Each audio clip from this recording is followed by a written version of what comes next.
ফারাক্কায় প্রচারে ঝড় তুলছেন বিজেপি প্রার্থী সুনীল চৌধুরী। ফারাক্কা বিধানসভা কেন্দ্রে প্রচারে ঝড় তুলেছেন বিজেপি প্রার্থী সুনীল চৌধুরী। ফারাক্কা বিধানসভা কেন্দ্রে একের পর এক অঞ্চলে জনসংযোগ কর্মসূচিতে গিয়ে তিনি যে অভূতপূর্ব সাড়া পাচ্ছেন তাতে স্পষ্টই উচ্ছ্বাস ছড়িয়েছে তার সমর্থক মহলে। সাধারণ মানুষের ভিড়, সমর্থন এবং উষ্ণ অভ্যর্থনা তার প্রচারকে আরও জোরদার করে তুলেছে।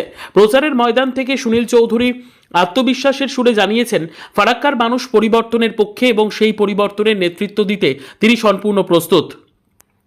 তার কথায়, যেখানে যাচ্ছি সেখানেই মানুষের ব্যাপক সমর্থন পাচ্ছি।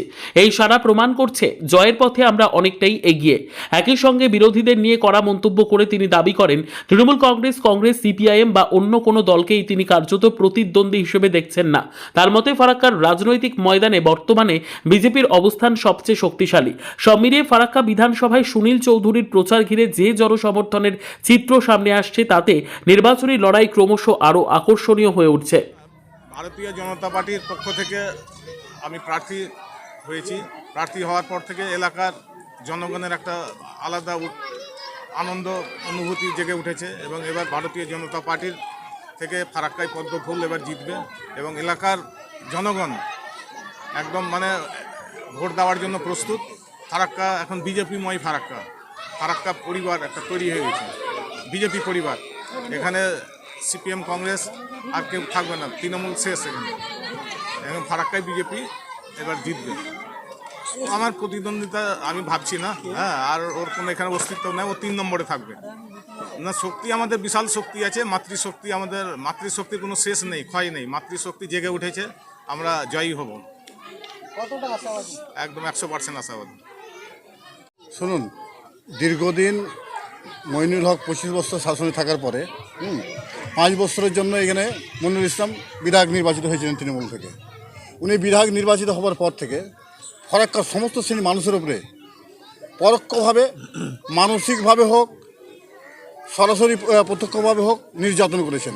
উপকার কিছু করেন না, সিন্ডিকেট ব্যবস্থাকে উৎসাহিত করেছেন।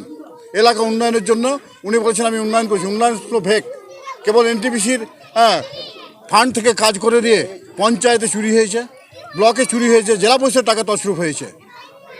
উন্নয়ন বলে কিছু করেনি। সমস্ত টাকা এনটিপিসি, ন্যাশনাল থার্মাল পাওয়ারের টাকা, সেই টাকাকে কাজে লাগিয়ে পঞ্চায়েতের রাস্তাকে উদ্বোধন করেছে, পঞ্চায়েতে চুরি করেছে। পঞ্চায়েত সমিতি থেকে টাকা, সাইনবোর্ড টাঙিয়ে টাকা চুরি করেছে, তাই লুটে নিয়ে গেছে। উনি কাজ কিছুই করেননি। আমরা তো নিশ্চিত, আমরা চাইছি ফারাক্কার সমস্ত শ্রেণীর মানুষের সহযোগিতা এবং আশীর্বাদ আমাদের পক্ষে এগিয়ে আসছে। ধীরে ধীরে সমস্ত সম্প্রদায়ের লোক আমাদের সঙ্গে আছে, থাকবে, এই আশা রাখছি এবং তার সাথে সাথে আমরা জনসংযোগও বাড়াচ্ছি।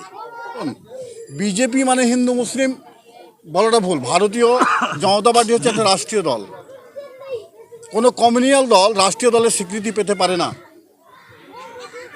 আর ভারতবর্ষ বিগত দিনে যে উন্নয়ন করতে পারেনি, মোদির 14 বছর, প্রায় 14 বছর চললো, 14 বছর 3য় টার্ম চলছেন।